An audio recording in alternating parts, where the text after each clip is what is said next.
tudo bem com você? Seja bem-vindo a mais uma aula de ciências. Hoje nós vamos dar continuidade ao nosso conteúdo.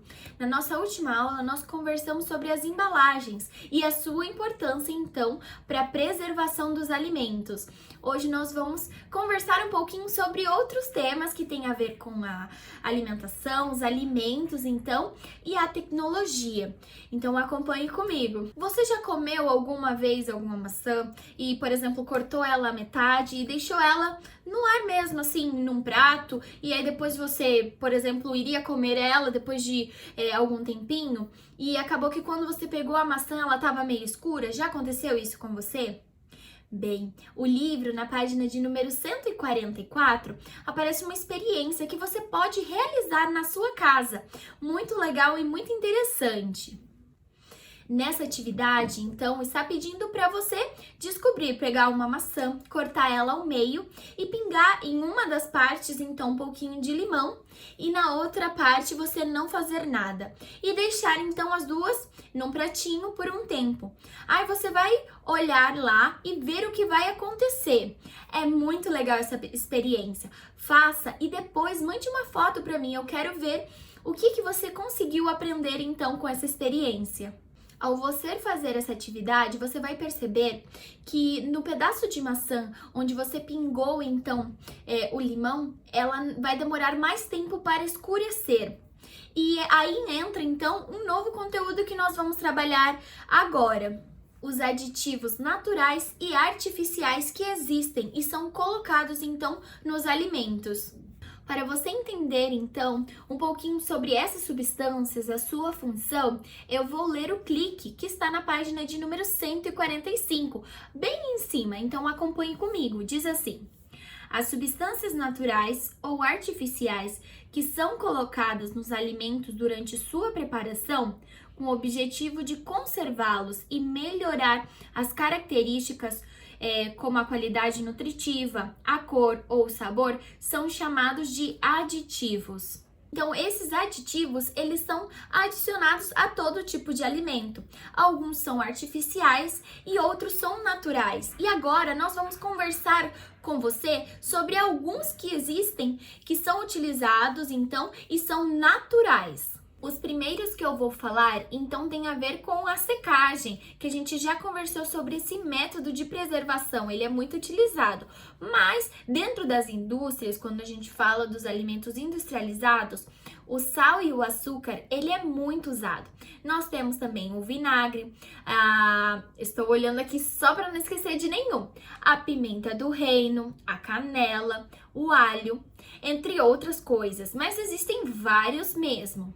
Para aumentar, então, o prazo de validade, a duração daquele alimento, as empresas, então, investem, procuram, então, métodos para que esse prazo ele seja ampliado e melhore, então, o rendimento desse alimento. As empresas utilizam os conservantes, que são substâncias, então, que têm o papel de impedir a proliferação, a produção de fungos e bactérias, fazendo com que a validade do alimento ele seja muito maior do que alimentos que não possuem essa substância, não utilizam, então, dela.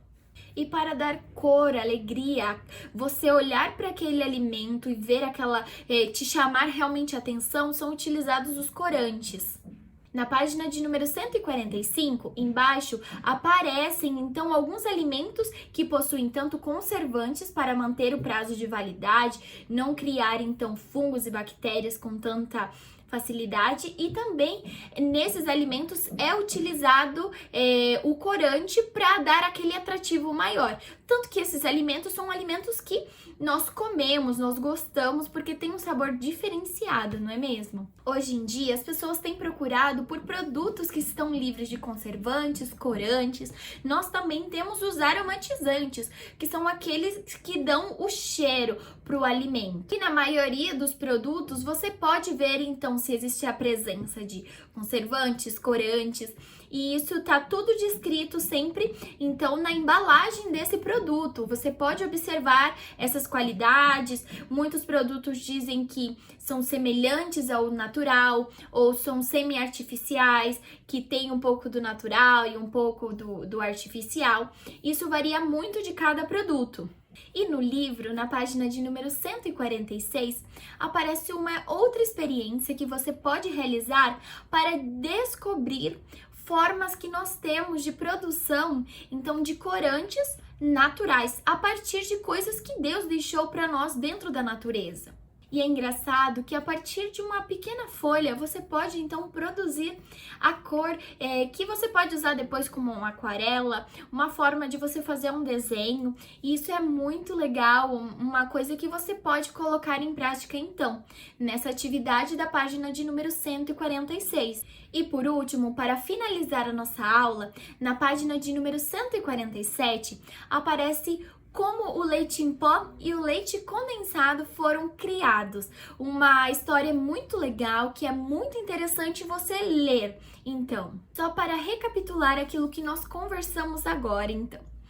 Bem, você precisa fazer a página de número 144, aquela experiência que apresenta aí. Quando você finalizar, você pode mandar uma foto para mim. Eu quero ler muito as suas descobertas. Na página de número 145, tem uma questão que fala um pouco sobre os aditivos naturais que nós temos ao nosso dispor. Eu conversei com você sobre alguns deles. Se você quiser voltar esse vídeo e ver então eles, você pode fazer isso. E já finalizando, a página de número 146 tem uma outra experiência. Essa vai ficar opcional, você pode fazer ou não, como você preferir e se você tiver todos os materiais para realizar essa atividade. Já a página de número 147 é o Você Sabia. Você deve fazer a leitura dessa página e da 145. Essa foi a nossa aula de hoje. Espero que você tenha gostado e até a próxima aula. Tchau para você!